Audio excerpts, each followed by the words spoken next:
दिल्ली की गलियां और प्यार के वादे सुनने में कितना अच्छा लगता है ना। लेकिन क्या हो जब यही प्यार एक खौफनाक डेथ वारंट बन जाए। पिछले कुछ समय में दिल्ली में 3 लड़कियों के साथ जो हुआ उसने पूरे देश की रूह कंपा दी। कोमल, विजय लक्ष्मी और महक जैन, इन तीनों के बीच एक ही बात कॉमन थी, टॉक्सिक प्यार।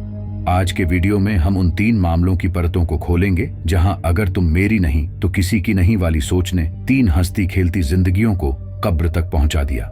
चलिए जानते हैं आखिर प्यार कब और कैसे जहर बन जाता है। अगर आपको ऐसी रियल क्राइम स्टोरीज समझकर सुनना पसंद है तो वीडियो के बाद चैनल को जरूर सब्सक्राइब कर देना। केस 1, कोमल।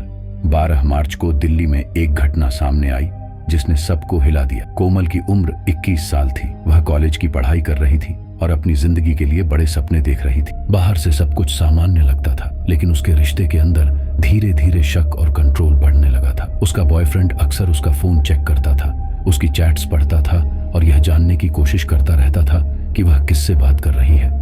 एक रात दोनों के बीच फोन पर झगड़ा हो गया। उसने कोमल से पूछा कि उसने कॉल क्यों काट दी और वह किससे बात कर रही थी। बात छोटी थी लेकिन बहस बढ़ गई और उसने गुस्से में धमकी दी कि वह उसे किसी और के साथ देख ही नहीं सकता। अगले दिन कोमल घर से निकली और फिर वापस नहीं लौटी। परिवार ने गुमशुदगी की रिपोर्ट दर्ज करवाई। 5 दिन बाद उसकी लाश छावला कैनाल में मिली। जांच में पता चला कि कोमल का गला घोंटकर उसकी हत्या की गई थी। उसके शरीर को एक पत्थर से बांधकर नहर में फेंक दिया गया था ताकि पुलिस को जल्द पता न चले। जब आरोपी पकड़ा गया तो उसने स्वीकार किया कि उसे शक था कि कोमल किसी और के साथ जुड़ रही है और इसी जलन ने उसे यह कदम उठाने पर मजबूर कर दिया। पुलिस और अदालत दोनों ने साफ कहा कि यह प्यार नहीं था, यह एक ऐसा खतरनाक ऑब्सेशन था जिसमें इंसान अपनी ही सोच में कैद हो जाता है और सामने वाले की जिंदगी की कोई कीमत नहीं रह जाती। 2 मेन एक्यूज्ड हैं, एक आसिफ खान और जुबैर, ये दोनों हमने अरेस्ट कर लिए हैं। इन दोनों ने जो कोमल लड़की थी उसको गाड़ी के अंदर स्ट्रैंगुलेट किया और फिर उसके बाद इस बॉडी को यहाँ पर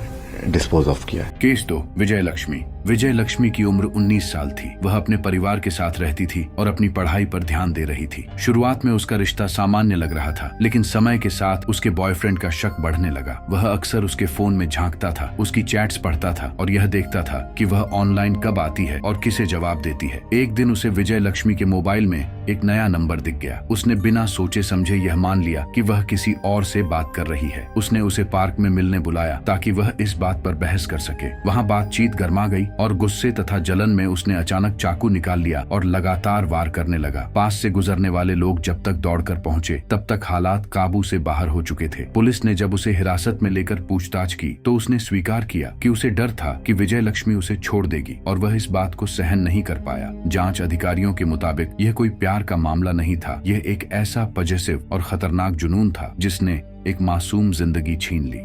केस 3, महक जैन। महक जैन की उम्र 18 साल थी। वह पढ़ाई कर रही थी और अपने भविष्य के बारे में सपने देख रही थी। कुछ समय से उसका रिश्ता तनावपूर्ण हो गया था क्योंकि उसका बॉयफ्रेंड उस पर लगातार नजर रखता था। वह उसकी सोशल मीडिया एक्टिविटी चेक करता था, उसके दोस्तों पर शक करता था और यह जानने की कोशिश करता था कि वह किससे बात कर रही है। महक ने एक दिन स्पष्ट रूप से कहा कि उसे इस रिश्ते में स्पेस चाहिए और वह कुछ समय के लिए दूरी चाहती है। उसके बॉयफ्रेंड ने इस बात को ब्रेकअप के रूप में लिया और उसे लगा कि महक किसी और के करीब जा रही है। इसी सोच ने उसके अंदर जलन और गुस्सा भर दिया। दोनों एक पार्क में मिले जहां बातचीत फिर से बहस में बदल गई। बहस के दौरान वह अपना नियंत्रण खो बैठा और उसने चाकू से हमला कर दिया। घटना के बाद उसने आसपास मौजूद लोगों को गलत कहानी सुनाकर बचने की कोशिश की, लेकिन पुलिस द्वारा इकट्ठा किए गए सीसीटीवी फुटेज और फॉरेंसिक रिपोर्ट्स ने पूरी सच्चाई सामने ला दी। पूछताछ के दौरान आरोपी ने स्वीकार किया कि उसे डर था कि महक उसे छोड़ देगी और वह इस बात को बर्दाश्त नहीं कर पाया। जांच अधिकारियों के अनुसार यह घटना साफ दिखाती है कि पजेसिव सोच और कंट्रोल की आदत किसी रिश्ते को कितनी खतरनाक दिशा में ले जा सकती है। इन तीनों मामलों में एक बात साफ नजर आती है, जिन रिश्तों को लोग प्यार समझ रहे थे वे दरअसल कंट्रोल और डर पर खड़े थे। जहां हर समय शक हो, हर बात पर पूछताछ हो और हर फैसले पर दबाव डाला जाए, वहां प्यार नहीं बचता, वहां सिर्फ खतरा बचता है। रिश्ते तब तक सुरक्षित होते हैं जब तक उनमें इज्जत और आजादी होती है। जैसे ही कोई इंसान यह सोचना शुरू कर देता है कि अगर तुम मेरी नहीं हो सकती तो किसी और की भी नहीं होनी चाहिए,